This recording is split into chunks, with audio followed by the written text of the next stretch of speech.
Commodore 64 Maxi the other day. And now, it doesn't even turn on. Firmware. I wonder if that's like underwear, but for a computer. Interesting. Dr. Charles, can you tell me how to fix it? Or do I just have a brick? Well, let me tell you something. You got a brick of a computer there. But maybe I can see if I can show you how to do it. First, you'll need the Commodore 64 Maxi, of course. Then, you need a Windows-based PC. Not that you can't do it on Linux or Mac or anything, but I'm going to show you how to do it on Windows-based PCs.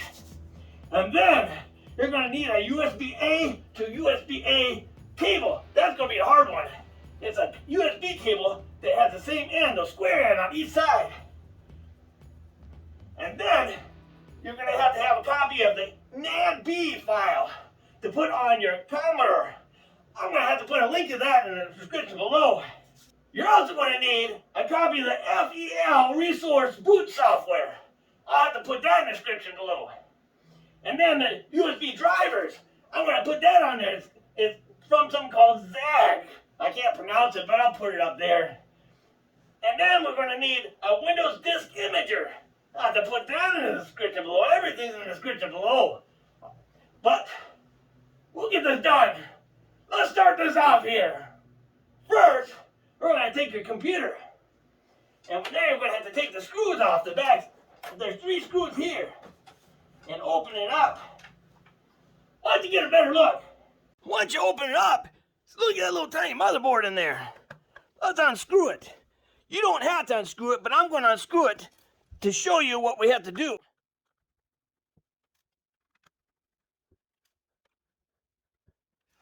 On the back side of this little motherboard here, there's a little button. See it right there? It's tiny. We're going to need to press that, but we don't press it yet. We have to hook it up to the computer.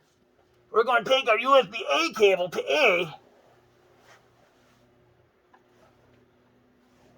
plug it into our motherboard, and then plug it into the USB. We'll get power from the USB. Okay, that button is right here. You hold the button and hold the power on. Did you hear that noise? Windows just recognized it. You can take your finger off the button, and you know it got it right, because the LED won't light up. If it lights up, you didn't have the button on the right time. Now go on over to your computer and pull up this web page. If you can't find it, it's in the description below. I wish I could just give you the files, but due to complications with copyright infringements and all sorts of messy stuff, it's easier to do it this way. Now to get the NAND file, click on this blue line. That's the link right about there. Now select NAND backups. And now select 64 Maxi. Now what you're going to do is you want to select all of them. Check on top. There we go. And now go up to download. Click on that. Now it takes a while for it to pop up.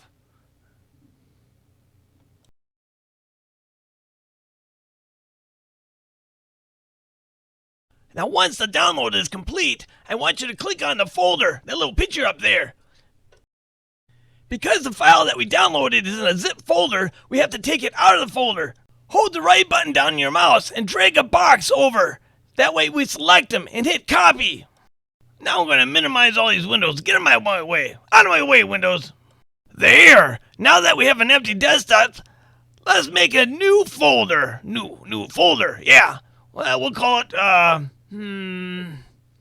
we'll call it the, C64. Yeah, that sounds like a good folder. Go into that folder, right click, and hit paste the files that we just copied. Well, I suppose better minimize that. Get out of my way. Now it's time to download the USB driver called Zadig, or whatever it is. What a weird name.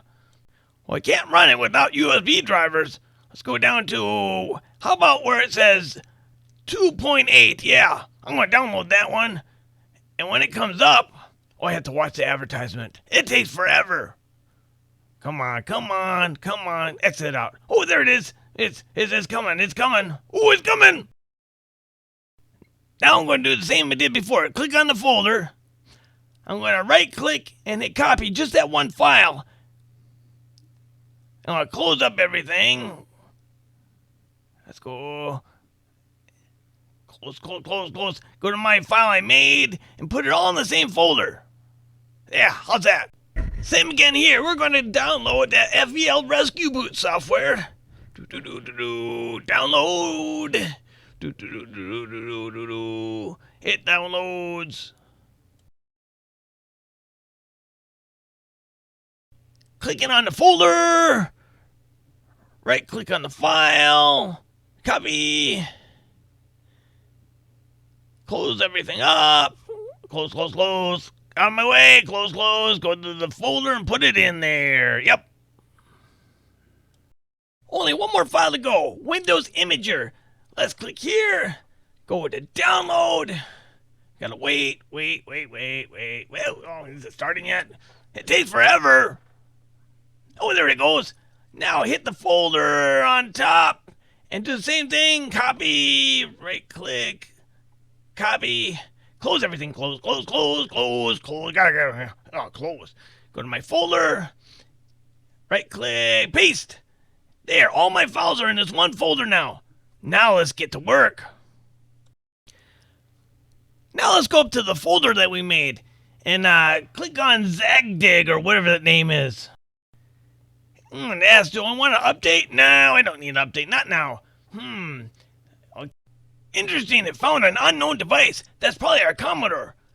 However, if you're not sure it's your Commodore, you can go to Options, and when you click on it, it brings a whole list of USB stuff. Really,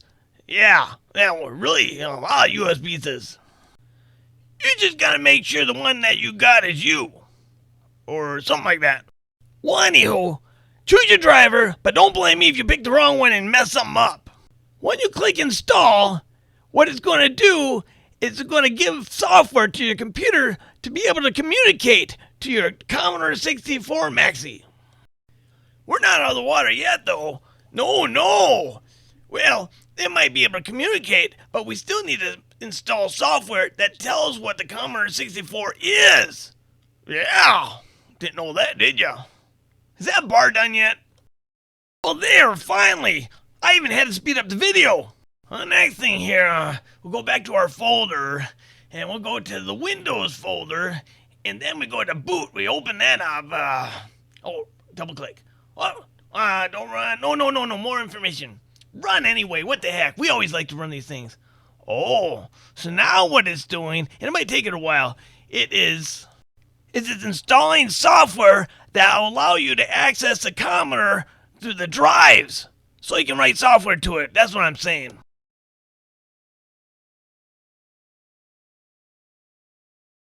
After the software is done installing, wait for a second. Windows should automatically say it detected something.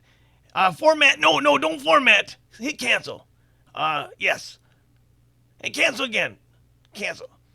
They're not supposed to be formatted. Get rid of all those cancel. You just cancel them. Yeah, there you go. Now let's look. Now we have two new drives. A drive K and a drive L. So go down to the bottom where it says search. Let's say DRIVE. We're looking for disk management. Oh, wait. Create format hard disk. Hit that. We're just going to look. So now this shows all the drives in the computer. And they got drives, big drives. This has a lot of drives in this computer. But if you go down to the bottom, those two letters, K and L, look at the size of them.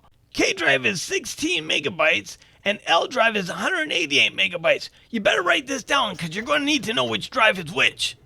So let's just exit out of here. Let's just close everything. Close. Go back to our regular folder. Go to the Commodore 64 folder and click on Windows 32 Imager. When that's going to come up here, we're almost done. Oh yeah, I got to accept that. Yeah. Install it. And all that stuff. Blah. Oh, put it on the desktop. That way I can't move it. Install. It's installing. Finish. Okay. Oh, You can read that if you want, but I'm going to get rid of it. Okay. So, on here, click on this little folder and go to where you kept you download your NAND files to. Where did I put it? Okay. Oh, okay. NAND A and NAND B. Click NAND B. Hit open. And then change it to not J, but L. Well, remember, L was the larger of the two drives we had. On your computer, they might not be the same drive letters. Let's hit right. Yep, are you sure? Well, if you do the wrong drive, like your main drive, you're in deep doo-doo, because then you're, so don't do that. Make sure you get the right drives. The NAND B file goes into the larger drive.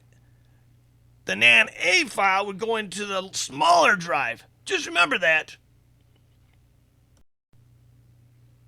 Now we go up, choose NAND A, change it to the K drive, K, that's the smaller two, and then hit right.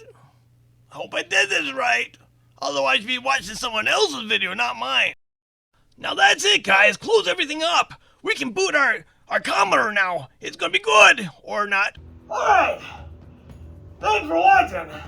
If you have any more questions to ask Dr. Charles, you leave a message in the comments below. Yep. Now for Charles dance. Boom, boom.